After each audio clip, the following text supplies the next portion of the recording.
Nestlé, behind your favorite chocolates, baby formulas, bottled water, stands a brand built on comfort and trust. But what if that trust is built on exploitation, silence, and a relentless pursuit of profit, often at a hidden cost? We see the glossy branding, but rarely question what lies beneath. Today on Blacklite Files, we peel back the layers and look at the troubling realities behind this corporate giant.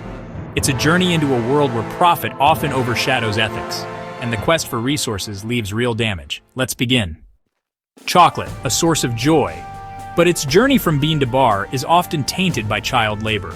Nestlé, one of the world's largest chocolate producers, sources much of its cocoa from West Africa, where poverty is rampant and child labor is widespread.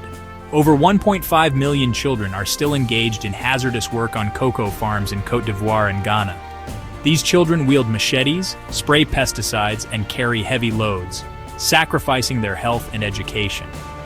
Nestlé has acknowledged the problem and made promises to eradicate child labor, but progress is painfully slow. Lawsuits and harrowing testimonies from former child laborers continue to surface, painting a pattern of awareness followed by insufficient action. Critics argue that Nestlé's traceability and certification programs are not comprehensive enough, and that the company's vast purchasing power perpetuates the problem. The business model relies on cheap cocoa from vulnerable regions, creating layers of separation from direct responsibility.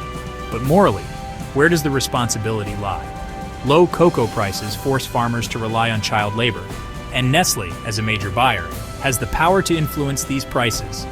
Investments in community projects are made, but the economic imbalance remains. The children pay the highest price, their futures traded for affordable chocolate. How many more reports, how many more lost childhoods before real change occurs? The sweetness of chocolate often masks a bitter truth. This isn't just about Nestlé, it's about all of us who participate in this global market. The cycle continues, and the question lingers: when will it end?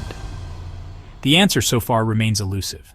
The cost of comfort is often paid by the most vulnerable, and that's the bitter truth behind the sweetness. Nestlé's impact isn't limited to people, it extends to the environment.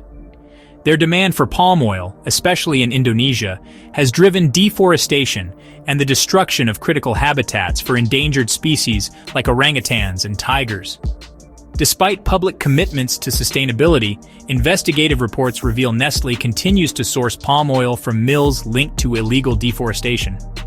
The company touts traceability and certification, but the scale and complexity of their supply chain make true oversight nearly impossible. Certification schemes like RSPO are criticized for loopholes and weak enforcement. The result? Rainforests disappear, species vanish, and ecosystems collapse. The Rawa Singkil Wildlife Reserve in Aceh, Indonesia, is a stark example.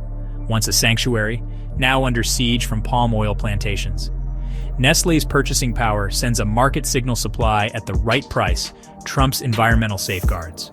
The tragedy unfolds acre by acre, with local communities and wildlife paying the price.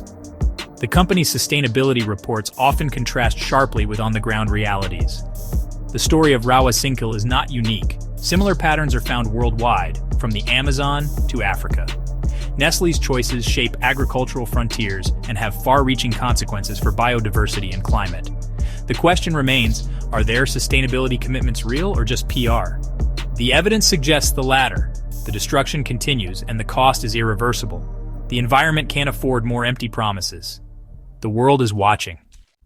Water, essential for life yet increasingly scarce. In drought-stricken regions like Spain, Nestlé's bottled water operations have sparked outrage. The company extracts millions of liters from local aquifers, bottling it for profit while communities face water shortages. Nestlé claims sustainability and legal compliance, but locals report wells running dry and rivers shrinking. Aquifers replenish slowly. Over-extraction drops the water table, harming ecosystems and agriculture. Critics argue Nestlé's operations tip the balance dangerously, prioritizing profit over community needs. The irony: Nestlé sells water back to the very communities whose resources are depleted. This model thrives on the perception that bottled water is safer, but externalizes environmental and social costs. Is it ethical for a corporation to privatize a public resource, especially in water-stressed areas? The pattern repeats globally, from California to Pakistan, wherever Nestlé finds valuable water sources. Local backlash is common, but the bottling continues. The question: Is this model sustainable, or just modern-day enclosure of the commons? The answer grows more urgent as water scarcity intensifies. We buy natural mineral water for its promise of purity, untouched, pristine. Brands like Perrier and Vittel, under Nestlé, have built their reputations on this image. But a 2025 investigation revealed Nestlé illegally treated these waters with UV light and carbon filters, practices forbidden under EU law for natural mineral water. The scale was staggering. Multiple brands, numerous sources, years of deception.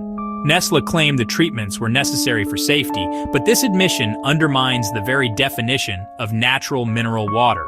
Regulators responded with minimal penalties, raising questions about oversight and accountability. Consumers pay a premium for purity, but were misled. Trust was betrayed. The company said it informed authorities and is working to comply, but the damage is done. This isn't just about labels, it's about eroding trust in food and beverage giants. If a company built on selling trust bends the rules, what else is hidden? The scandal casts a shadow over the entire industry. Will consumers forgive, or will this leave a lasting scar? It's a stark reminder. What's on the label isn't always what's in the bottle. Nestlé is woven into daily life for billions, but behind the logos lies a troubling reality. Environmental costs, human exploitation, ethical compromises. These aren't isolated incidents, but part of a larger pattern. Awareness is the first step. Understanding our consumption's impact is crucial. Subscribe to Blacklite Files, where we expose what others bury. It's not just about condemnation, but demanding transparency and accountability.